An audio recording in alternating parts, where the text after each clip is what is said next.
Here we go again. There's the image I'm working from. You might be as well. And there is what I've got so far. Actually, I'm going to move that back. So between videos, I've done a little more because I know that the half an hour doesn't allow me to get the whole thing done, and I want to work on these balls here, and you'll see me work on them. So I've skipped ahead on this part. Ahead, no pun intended. It could be done. I just quickly thrown it together. So I'm going to start now working on the ball, and I'm going to the transparent ball. This ball is transparent. It's in behind. It's a little darker. I may have gone a little too dark. I'm hoping that will change when I put these in, because this if you go too dark, it'll look shiny and not transparent. I mean, you can see on this that the shiny ball, hopefully you can see that, the shiny ball is very dark. It's reflecting directly. And with the transparent balls, you are looking through them as well as, really in a sense, a transparent ball is just a shiny ball, less contrasty. You know, you've got the reflections on it, but nothing is quite as intense. So by bumping up the contrast, which I might have done too much of here, by bumping up the contrast, you will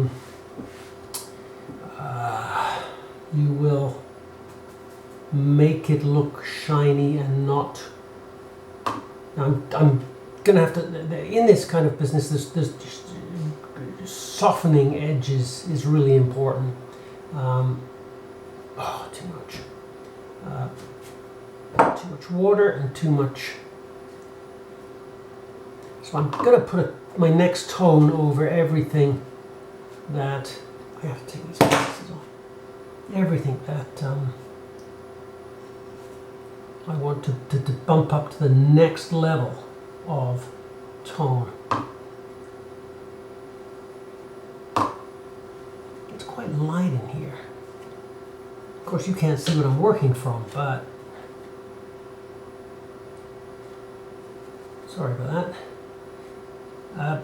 It's tough to know whether to make reflections hard edge or soft edge or a bit of both. So there's some hard edge ones, but I can come in and soften them a bit.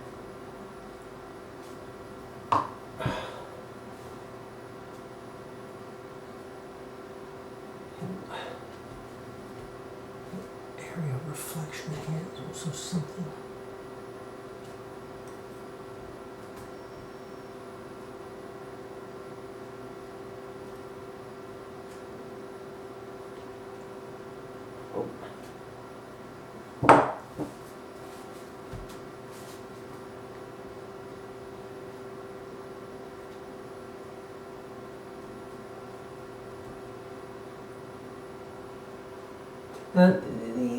I'm looking intensely to be able to really suggest the reflections.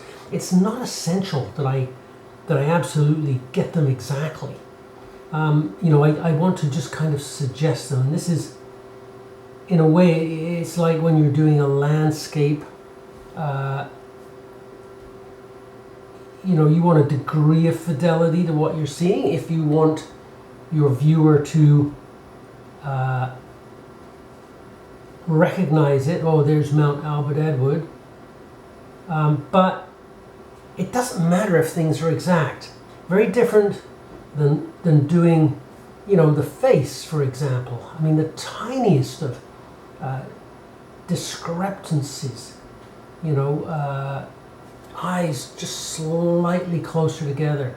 And that's how I botched a demo the other day and started over because, I just didn't step. I'm working quickly. I didn't take the time to step back and observe that my eyes were too close together. Not mine, but the subject's.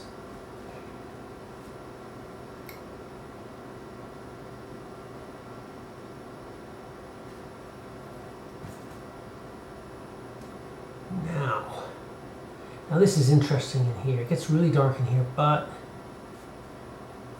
there is what's basically happening is the tabletop is being reflected and turned around, and it's pretty soft. And I'm gonna say that that tabletop is my lightest value in part, but not further down, because it will start to reflect the shadow under the ball.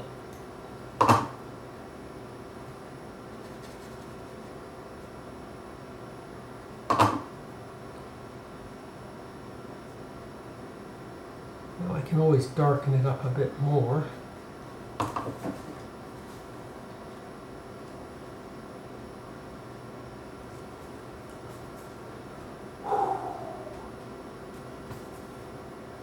I mean, watercolor is, I've never found it wishy-washy. I mean, it is, but it's not relaxing, you know? You don't sit and, I mean, actually, I don't find drawing, I don't find any kind of art making relaxing. It perplexes and confuses and baffles me when I see it, you know, thought of as kind of a hobby. With people just relaxing, painting and drawing. I just, you know, I don't get that. You know, it's you relax perhaps I relax a certain part of my brain, but you know, I am vigilant and wound up. Wound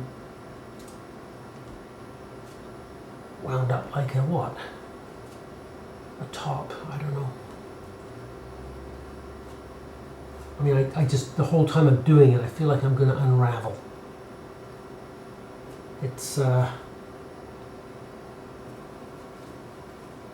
not, for me, dissimilar to hiking in the mountains. I mean, a lot of people, they go into nature and it's all lovely, relaxing, and I'm with nature. And, you know, when I'm out there, it's like nature is conspiring to destroy me.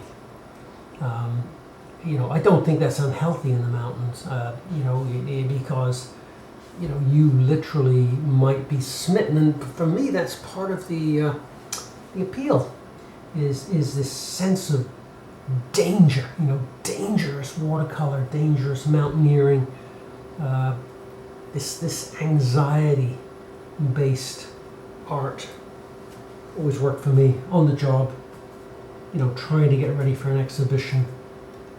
There is, for me, nothing relaxing about watercolor or the life of an artist, vocationally. Anyway, okay. Now I'm working on the transparent thing. I can't go too dark here. Oh. This transparent one in front. There are some quite dark areas down in here, but because you're looking through at darkness. Hello, darkness, my old friend. You're looking through at the darkness of the shiny ball. Okay.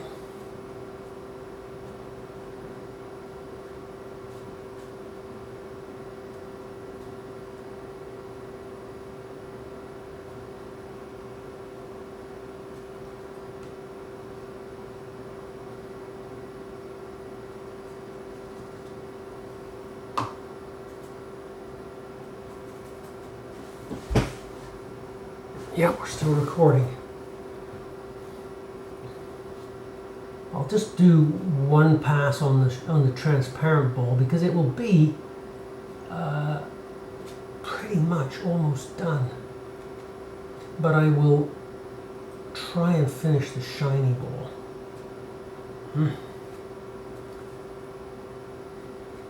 The drawing's getting off a bit there.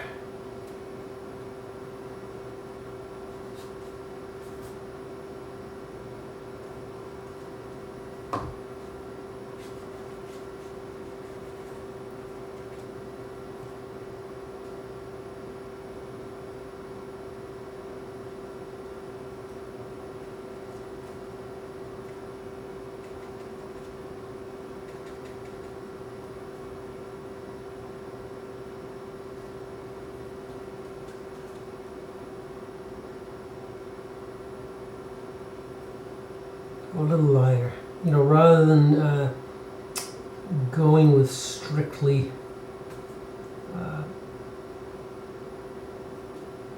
swatches of color, I am modulating it a bit more than I imagined I might by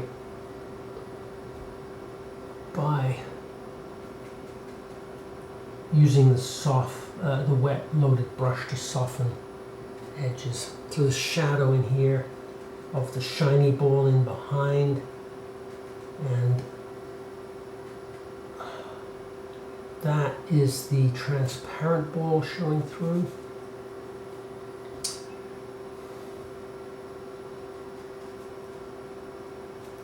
I mean, I will need to come in and do more, but you can see it's looking a little bit transparent. I got some drawing issues. The ball is losing its roundness as I kind of concentrate on the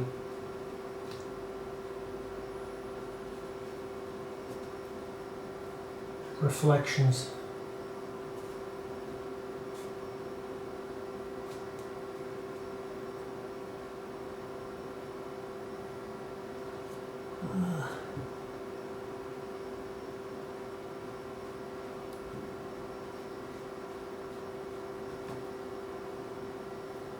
Starting to look like a bubble, not a ball. Whoa!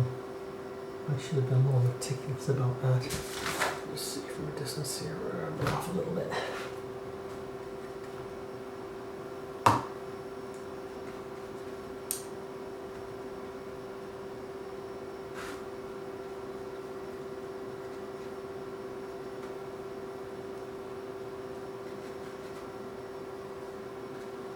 I don't think that I need to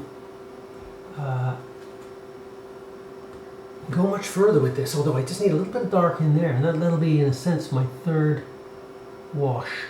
You know, the light one, and two, and this, the darkest darks. It won't be as dark as up here, but I do need a little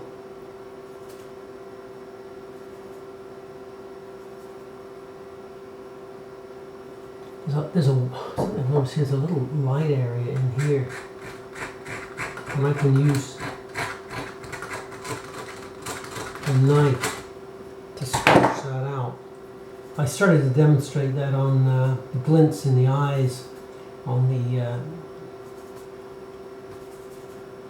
watercolor of the statue that I demoed, face, and that's not fully white, and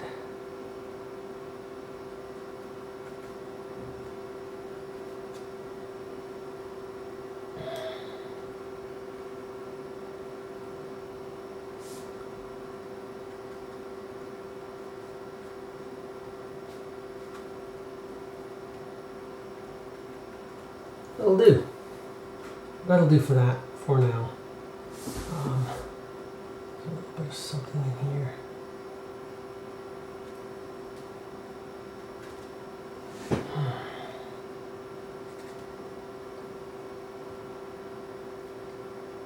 Now back to the ball. We're still recording. We'll turn off shortly, but I'll see how much of this shiny ball I can get done before it goes off. So I'll say goodbye now. I'll keep rambling. If I think of something,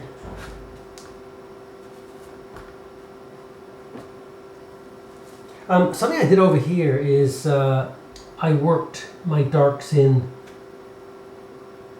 sometimes prematurely, because when you're doing wet on wet, when you're doing shiny things, a wet on wet approach looks quite good. So I'm moistening this now here, and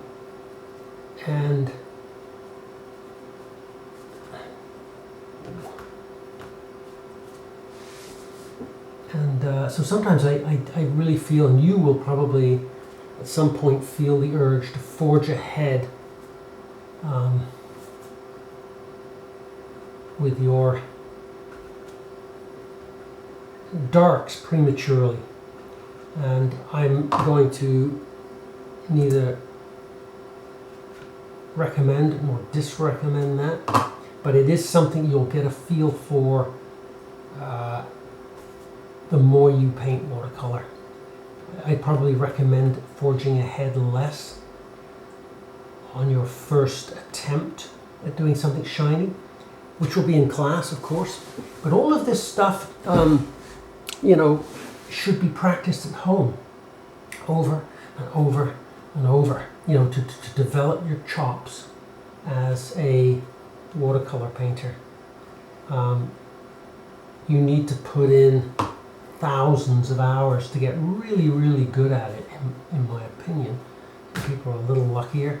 And you know, when people do get good at something quicker than that, it's usually because they're just doing the same bloody thing over and over. And this is it becomes a formula.